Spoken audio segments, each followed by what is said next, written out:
Hey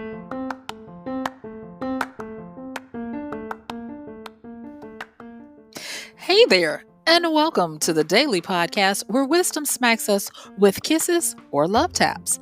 I'm MichelleSpiva, a wisdom strengthening coach, your host, and practical priestess of wisdom. Mwah. Join us daily to gain wisdom and mental strength as we tackle innovative thinking, address emotional and behavioral life traps, and yes, provide you with some practical how to's to wrap it all up. So settle in or crank up the speed 2x, whatever gets your mental processes firing as we dive in. Stay tuned.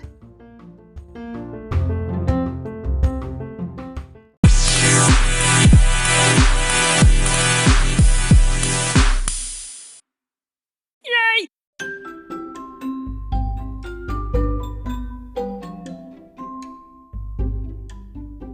Okay, so why are you going over there when we can just go through here? Because they said we need to go this way, but we're right here. It doesn't make sense. Hey, this is Michelle Spiva, your practical priestess of wisdom, and I want to welcome you to today's podcast of Wisdom Smack. Mwah. Join me on the flip as we actually get into talking about how, in times like this, somebody needs to help it make sense. I'll see you on the flip.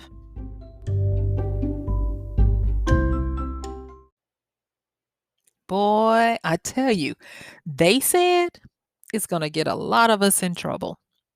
Hey, thank you for making it on to this portion of the podcast.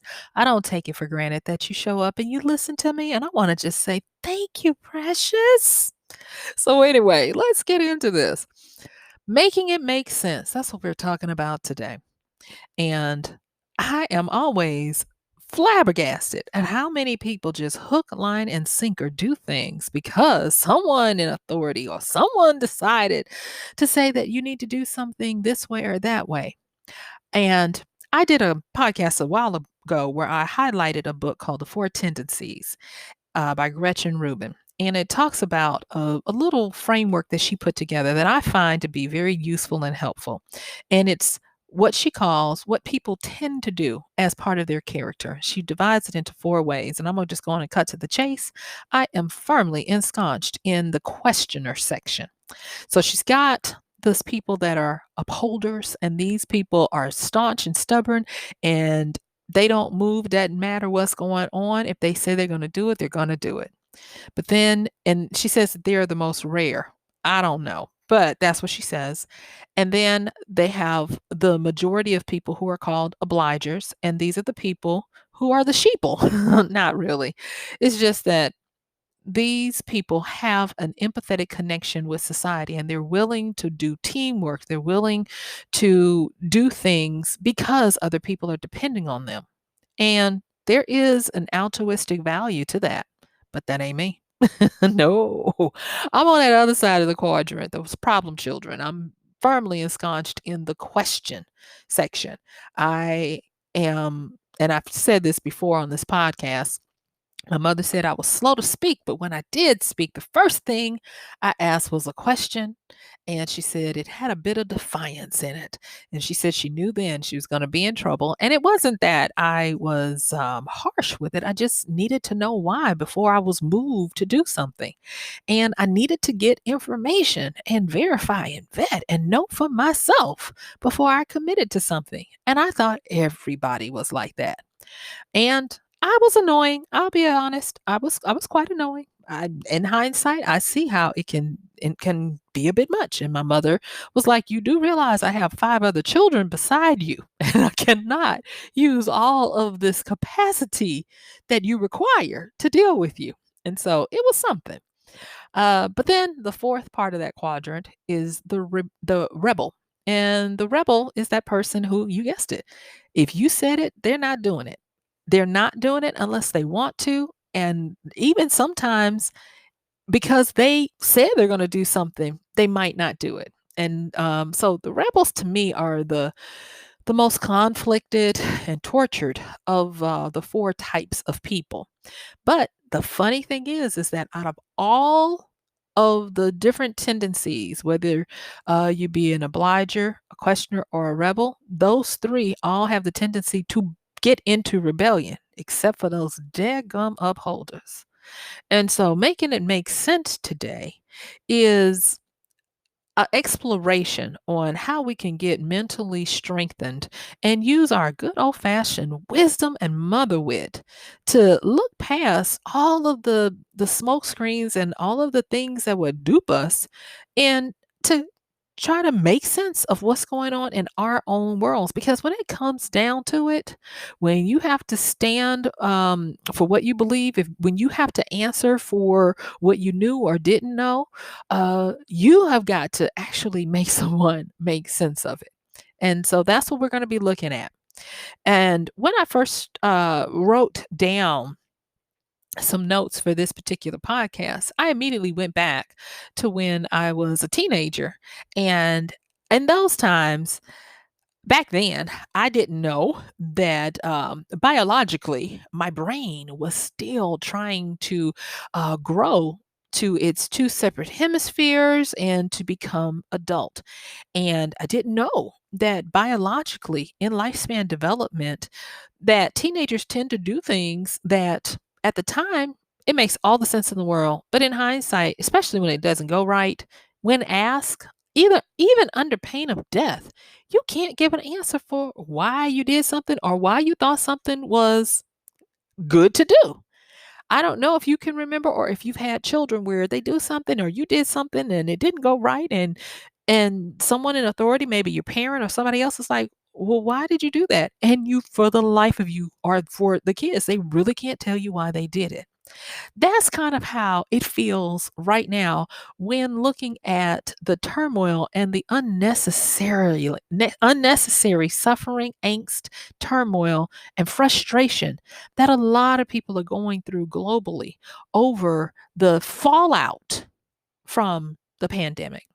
And so I kind of want to just give you some kind of semblance, some kind of inspiration, and serve up to you some type of mother wit that you can grab onto and get around the frustration and get to the point where you can be like, okay, this makes sense. So if you're ready, here we go.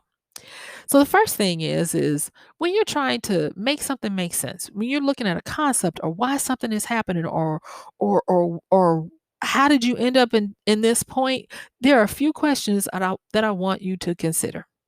And the first one is, I learned this one from my grandmother when trying to dissect and get to the heart of a matter. She told me, when you receive some type of command or instruction or written something, don't be so quick to just do it. She said, get to understand who's behind it, either who wrote it or who commissioned it to be put into place. Because just by taking a pause, taking a beat, and looking to see what are the origins behind this communication, this command, or this way, what do they stand for? What do they believe? What do they want? What is their goal? You'll be amazed that if you take the time just to figure out who is the author of a communication, of a command, or of something that has been put into effect, who wrote this? And you'll be like, "Oh, that makes sense," because you start to get the nuances and even the finesses that are in play on what somebody is trying to do. Um, I and I kinda laugh because I was studying, speech writers, not recently, so my recollection might be a little fuzzy. But I was, studying speech writers, that had, written speeches that had become iconic. And I thought about the speech writer behind President Kennedy's famous "Ask not what you can do for your country, but ask not what your country can do for you, but instead what you can do for your country." And I know I didn't say that exactly right, so don't at me and don't send me no hate mail. But what I learned about those particular speech writers is that they were dealing with being in the same age group as a young president who happened to be Catholic at the time, and this was a firmly a Protestant kind of gig, and they were trying to write not only to make the president look and be more presidential, in his actions, but it was personal for them as well. They had something to prove. They had a chip, not a chip, excuse me, not a chip. They had a definite goal, and by using that particular syntax, which is an old Latin way of inflecting a sentence to give it more power, such that you are looking at it in a way that it imbues, or it fills it with adrenaline what you're trying to say. It was something that had not been used at the particular time, and it was really not popular, excuse me, but it became really popular after he phrased it that way. And not just by looking at who was behind the speech, what they had to prove, and how they were showcasing that we might be young, we might not be what you expect. And especially in the time in the 60s, when there was a lot of turmoil and a lot of growth happening between the changing of the guards of the baby boomers coming into adulthood at that time. So, like I said, there was a lot going on, and just by going back and looking at the speech writers behind that speech, it gave me a whole new understanding of it, because it gave me a brand new context. And think about it. If you dare to do that with just even some of the slightest things that give you pause in your day, go back, just do a little research, and you'll be amazed at how powerful Google is, especially Google Scholar, at sussing out who wrote what and why. Oh my gosh, you will get a boon for having done that, because things will make more sense to you. And you'll start to see even the layering of the messages that are being given. I've said it more than once on this podcast, and I'll say it again: never take anything at face value. There's always another secret to be unveiled. And there is a seeker's reward that lies for the person who does not just take what is given at face value, but who looks and considers and even meditates on what is presented. In that seeker's reward, in the area of meditation, of turning it over and looking at all the different facets of something and scrutinizing it and sitting with it, that is when those private doors begin to unlock, those magic doors that we talk about. They begin to yield their secrets and offer up their gifts.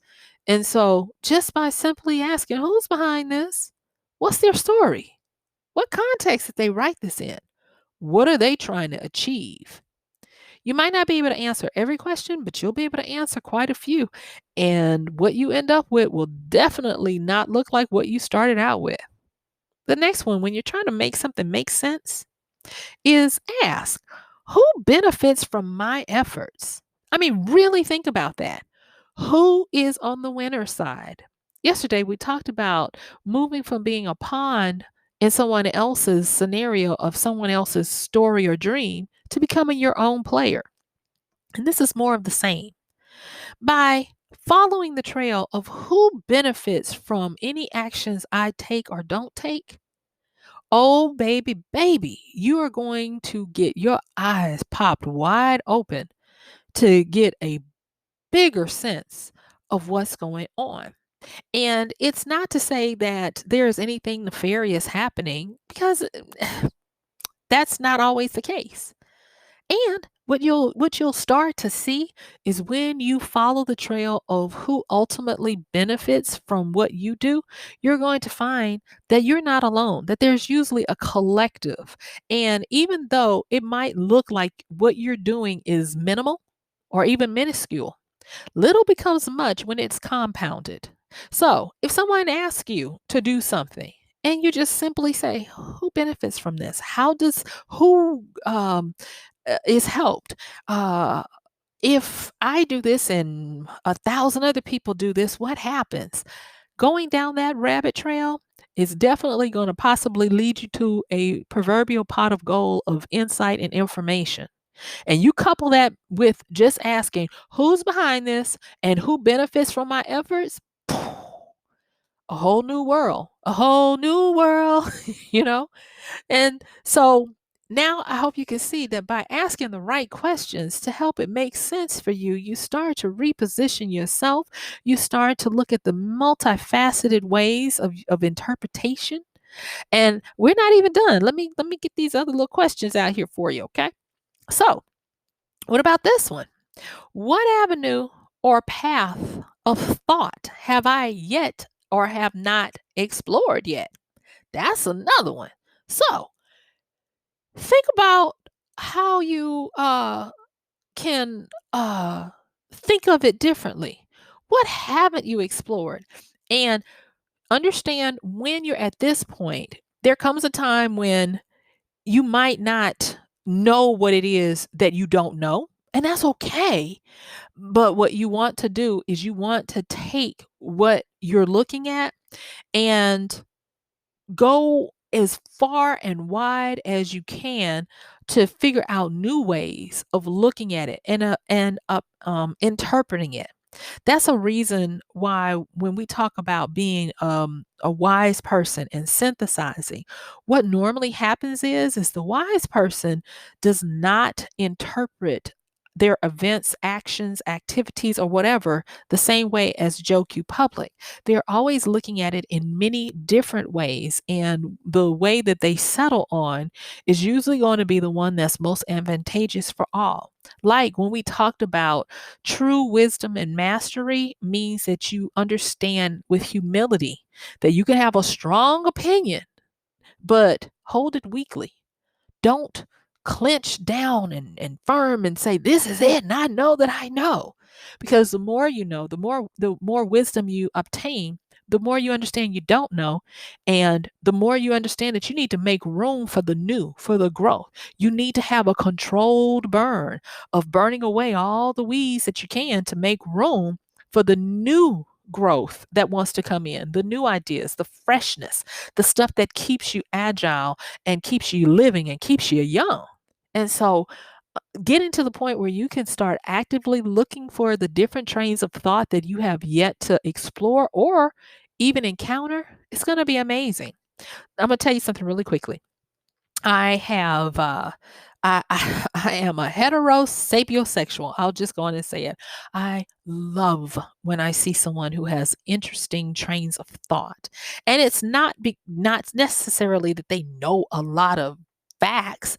It's that how they turn the way they angle and look at things and how they consider things and how they present stuff and how you can tell it's not just the same old rote behavior, but that it's fresh and new because they have elasticity and flexibility and agility in their thought processes. That is admirable to me.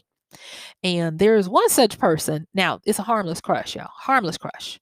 Because I'm pretty sure that person has a spouse and children. But I follow them on Twitter. And I am just amazed at when I go into a Twitter response that they put out, the types of people and the caliber of thinking that is accompanied uh, with them in the same vein of people who matriculate in their space. And I just sit there and I'm like, this is amazing because my mind is firing on all cylinders because a lot of these people put in tweets and responses that make me think harder, make me think deeper, and make me think wider and in more ways than I would have ever considered. And it causes me great joy and happiness because I get to go down new avenues and paths of thoughts that I had not explored yet, that I didn't even know that I could explore. And just even doing that in your pursuit of making things make sense, if you have the least bit of love for knowledge and wisdom, you're going to be in for a pleasant surprise when the sweetness of that feeling comes over you. It's a blessing to behold. Then the next one is when we're trying to make sense of things. If there is a sense of urgency where you're expected to do something, be something, or become something in a certain amount of time, I want you to get into the habit of asking, why now? Why do the powers that be want it now? What is the rush? Why must it happen or be done now? Sometimes you get to the point where you just realize somebody made a foolish mistake and now they're trying to get they're trying to put their urgency on you to correct their mistake. Yeah. Sometimes it comes down to something as simple as that. But then sometimes when you dare to ask that question, why now? Why is there a rush? Why does it have to be now? You start to realize that this is for such a time as now, and there's a small little window of wisdom, and that this is the serendipitous intervention of Fortuna, Wheel of Fortune, smiling on you like you better take advantage of this right now because it'll be a little while before this wheel comes back in your favor right here. And just understanding that is just really powerful to me. Now, I wrote this down in my notes and I want to say it because I love this proverb and I've said it before and I'll say it now. And there's an African proverb that says, if you want to go fast, go alone. If you want to go far, go together.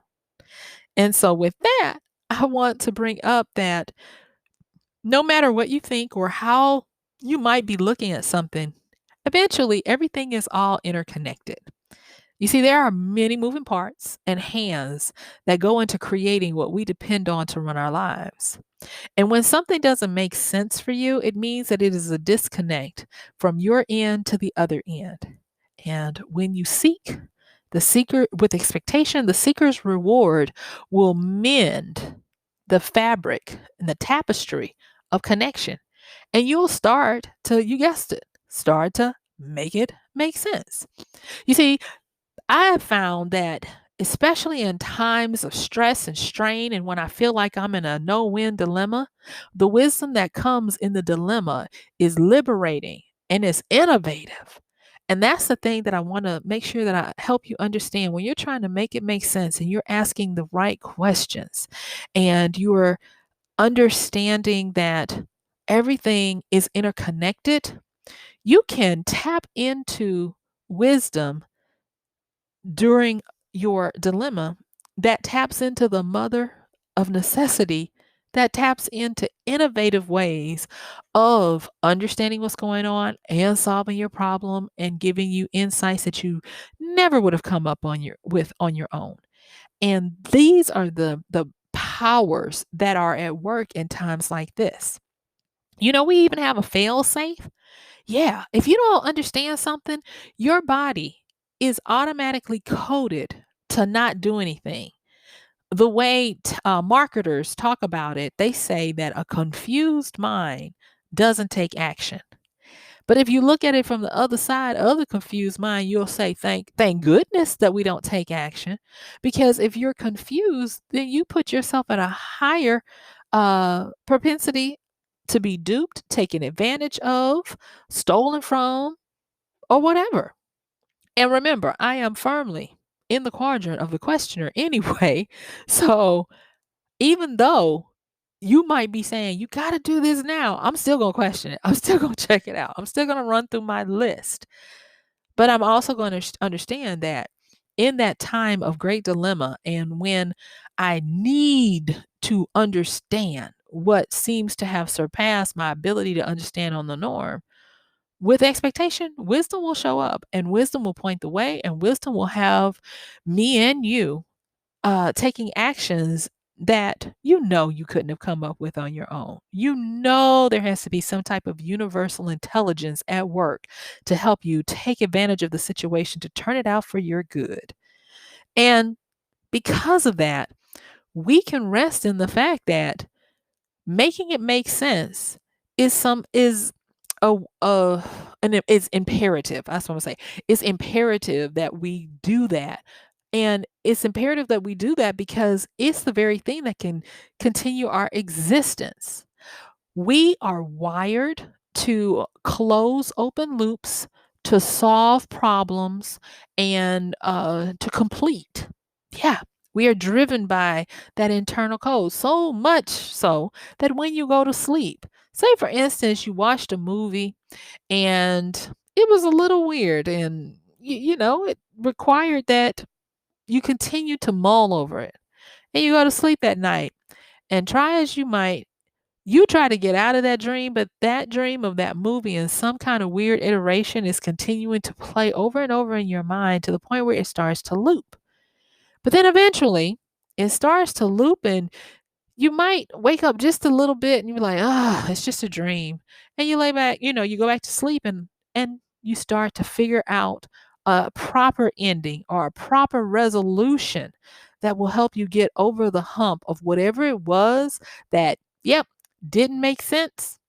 So your brain will come up with something that will supply that prime directive that we all have, that we solve the puzzle, we solve the curiosity, and we make things make sense. And in the last few minutes that I have, I want to stress this, and I've said it a while back, but I want to say it again, that even though we are wired to solve and to complete, we are not wired to figure out mysteries. Mysteries are different from puzzles and clues and ciphers and secrets. You see, mysteries give us the fuel to keep living because this life is not easy. And it is a chore staying in this life every day, come what may, no matter what. There have been many times and many peoples who have testified to the point that if it had not been for some inner drive, I don't know if I would have made it. And whether it is overt or covert, there are factions that would take us out of here, that cause you to get disillusioned with life and with things. And I'm not trying to be macabre here. I'm not trying to be a Debbie Downer. What I'm trying to say is that if you are facing something that is in the realm of mystery, meaning that in all the years of time, known and unknown, that we have not come and wisdom has not revealed the answer, is probably in the realm of mystery that is there to keep us following it so that we will live a full life and we will gain more wisdom by brushing up against these great mysteries that keep us advancing and growing. You see, we have this weird little quirk about us that once we complete something, we move on. And so I'm thankful that there are a lot of mysteries. I'm thankful that there are some things that possibly will never make sense. I'm thankful for those because they give us that little twinkle that keeps us getting up and going after it and doing more and living a life well lived. And so when we are considering things that frustrate us, that keep us in the dark, things that we can figure out, understand that yes, the seeker's reward is that you do get it solved. Yes, you do get to the bottom of something. It does make sense. You do reveal the secrets. But if you encounter something that is a mystery, like what is the meaning of life? Why are we here? Those big ones, those existential ones, be glad and grateful that you have opportunity, that you have capacity, mental and emotional capacity to even entertain them and get your fill because that means that you must be living a life well lived.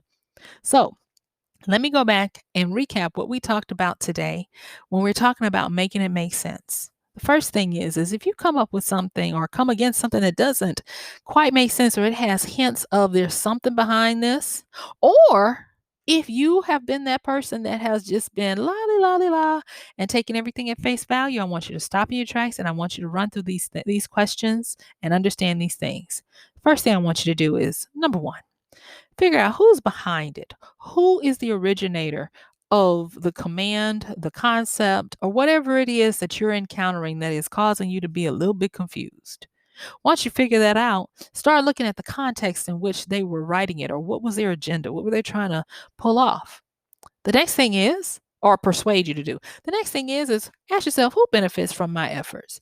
Who ultimately gets the win or gets some kind of boon for whatever I do? That's going to be a real eye opener for you because it's also going to lead you to see if you are just a pawn in somebody else's dreams and goals. And then the next one is, why now? Oh, I skipped one. I'm sorry. What avenue or path of thought have I not yet explored? How can I think of this differently in a way that I've never thought before that will open up new doors, new levels, new understandings to me? And then the next one is, why now? What's the rush? Why must it happen now? And if you can't find a good answer for it, don't do it. And understand that everything is interconnected. That African proverb is so true that if you want to go fast, go alone. But if you want to go far, go together. Understand that at any given time, there are a lot of different moving parts that go hand in hand in helping us to create our lives. And it'll take time sometimes for you to unwrap all of the different components. And if you happen to come upon a great mystery, smile and know that life is smiling on you. Life wants you to be engaged, and life wants you to follow through and have great times of exploring the great mysteries that keep you tethered to your body while you're supposed to be here. So, with all of that being said, I wish you so much success and love, dear one. And I really do thank you for joining me because guess what? Yeah, my time is up and I thank you for yours. This has been MichelleSpiva, your practical priestess of wisdom, with another podcast of Wisdom Smack. Mwah. Don't forget to check the show notes, like, subscribe, and share. And because this is a daily podcast, guess what? I am going to see you tomorrow. Have a great one. Bye.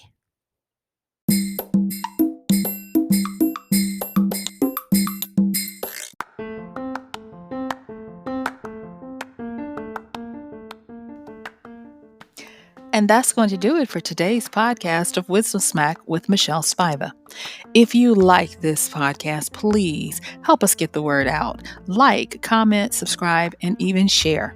And if you really like it, please help us continue to get the word out by considering using this show's link for Amazon. So when you want to go to Amazon and you do all of your general shopping, please use MichelleSpiva.com/AMZ. It's simple as that. It doesn't cost you anything extra, and this show might receive a little bit of commission that will go towards helping to further get these episodes out to you and to others. So thank you so much for listening. This has been MichelleSpiva with Wisdom Smack. Bye.